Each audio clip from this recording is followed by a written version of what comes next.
man who has researched the Columbine tragedy for 10 years, has come to us with more news that shows the internal conflicts Dylan was facing. Kill anyone except God willing himself.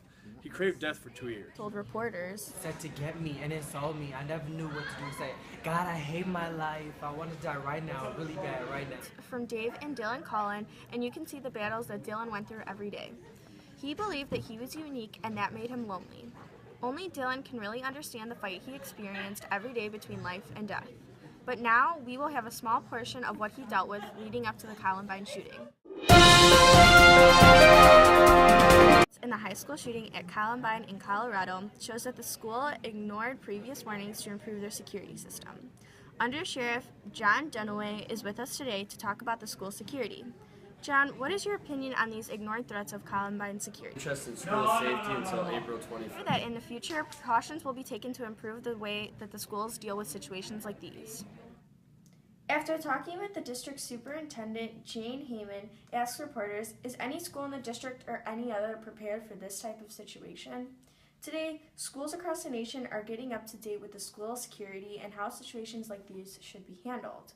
A frequently asked question from people around the world is why the school ignored these security breaches. Under Sheriff Don Dunaway felt it was maddening the way that Heyman brushed off the alerts about the school safety, but still questioned whether or not the crisis plan that was laid out would have truly helped. Neil Gardner, a sheriff's deputy assigned to the Columbine case and the one who fired shots with Eric and Dylan delayed their ability to shoot at the students inside, speaks out. Would have more of that, more lives would have been saved. With that statement, we have to wrap up the segment on the Columbine tragedy. We will be back at 5 o'clock with more news tomorrow. We have breaking news this morning about Dylan Klebold and his diagnosis of whether he was suicidal or had clinical depression. Researchers have journal entries from Dylan's private notebook where he states, "My existence is beep." This entry shows that Dylan was depressed. The Mayo Clinic is here with us today to explore the signs of Dylan's depression. Feelings of sadness, emptiness, or unhappiness are warning signs of depression. Also, the feelings of worthlessness or guilt, fixating on past failures, or blaming yourself for things that are not your responsibility. Nick heard of Dylan's attack on his own high school. They came to a new diagnosis that he was a homicide-suicide. They explained that This happens when people who are suicidal are at risk of killing others and themselves. Alcohol addiction and depression are just a few of the symptoms that cause these cases. I would like to thank the Mayo Clinic researchers for this new information being brought up about Dylan's medical history. Thank you for watching and have a wonderful day. We are here with Eric Harris, the shooter from Columbine High School in Colorado.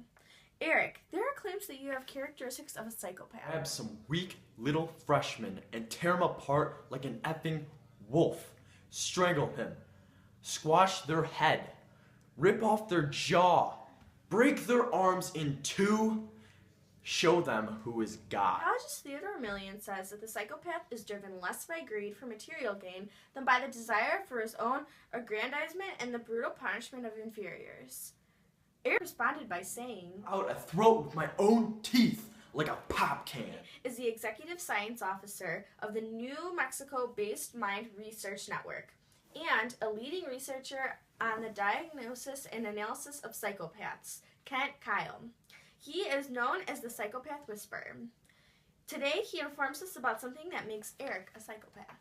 Disturbingly, some prove particularly skilled at faking genuine grief or contrition or whatever else, all while exerting a charisma that allows them to take advantage of unsuspecting family members, lovers, and victims. Information, Mr. Kyle. Catch us tomorrow morning at 7 o'clock for more information about the shooting at Columbine High School.